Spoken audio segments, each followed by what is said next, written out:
What's up mga animal? Are you lamping asa? For today's video no, maluto kita sang pochero. But hindi siya pochero nga Ilonggo. Pochero Tagalog style. Nambitan ko ni kaya may tomato sauce. Kag nambitan mo ni ang akon nga bata. So let's go! So may ari ko di manok no. More or less mga 500 grams. So nugasan mo naman ni siya. Butangan ko lang siya sang asin.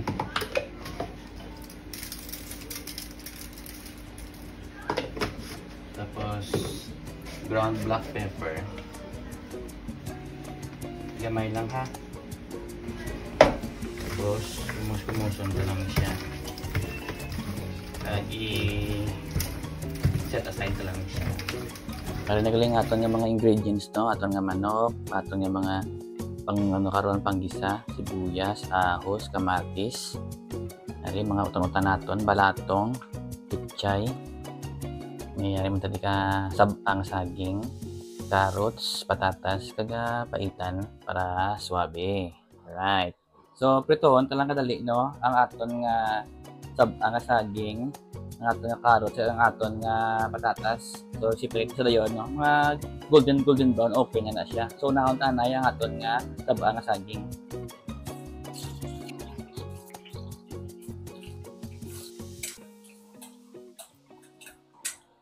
So na do golden brown ang aton nga sabang saging. Set aside na ni siya.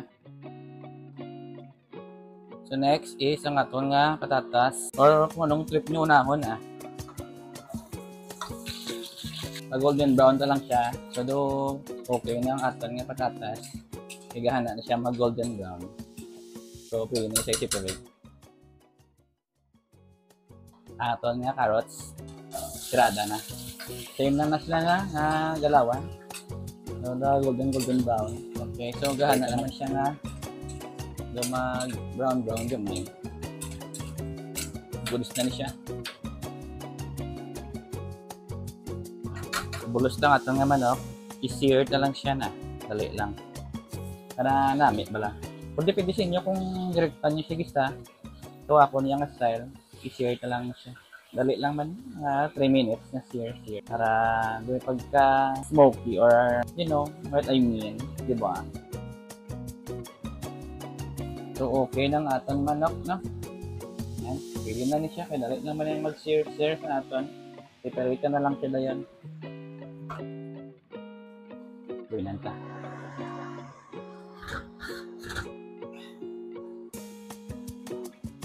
Nice. Birada na tani. Dumuhan ko lang ni gisa ang aton nga ahos kag ang aton nga sibuyas bombay.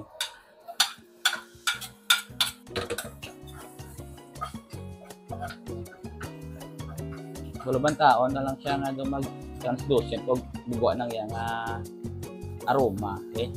Kaya tanan ni aton nga kamatis.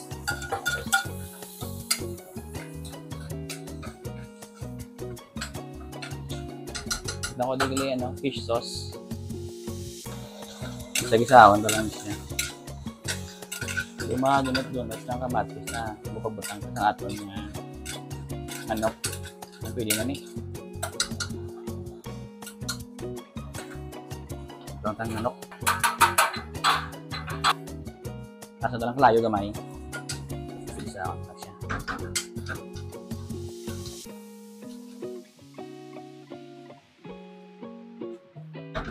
Taklabin. Chikapin na natin. Wow. Kanablang huneya bala oh.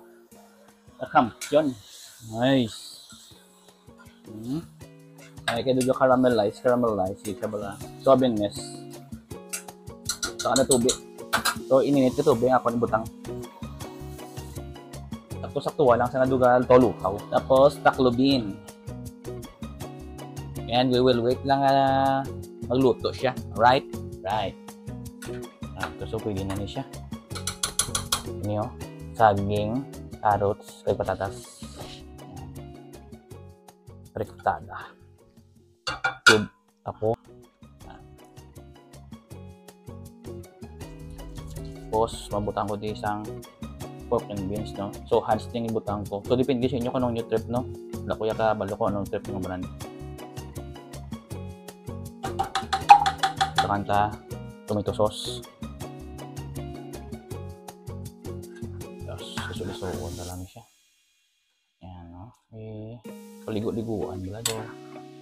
Yan, yun lang. Suwabay. Banayan ba? Suwabay. Tapos, takloban ta lang mga 3 minutes.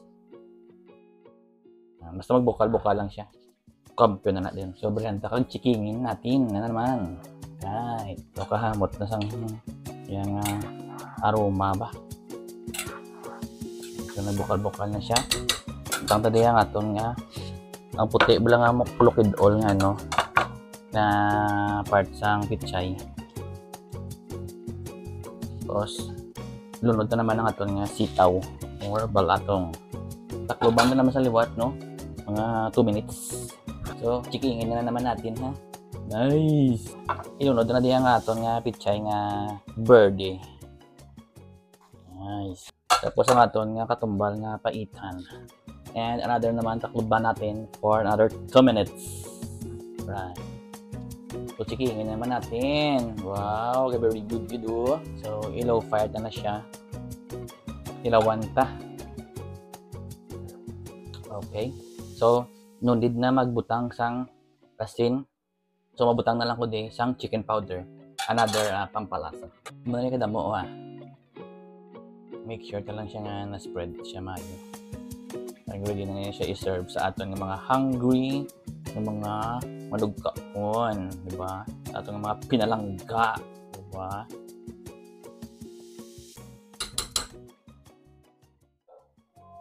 Ari na ang atong sudan nga puchero manok nga Tagalog style. So, nagid ko yan na namitan ito sang Tagalog style nga puchero. Even though namitan ko sang Ilonggo nga style, pero ini mas namit abing Tagalog style kay may tomato sauce. Okay? Hasta na lang nilay ang akon nga pag-size na ako ng video, no? Kabay pang nalamian ka mo.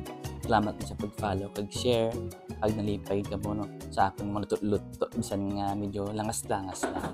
Okay? Shout out sa tanang mga Ilonggo content creator kag sa mga OFW Mua chup chup slurp slurp hum.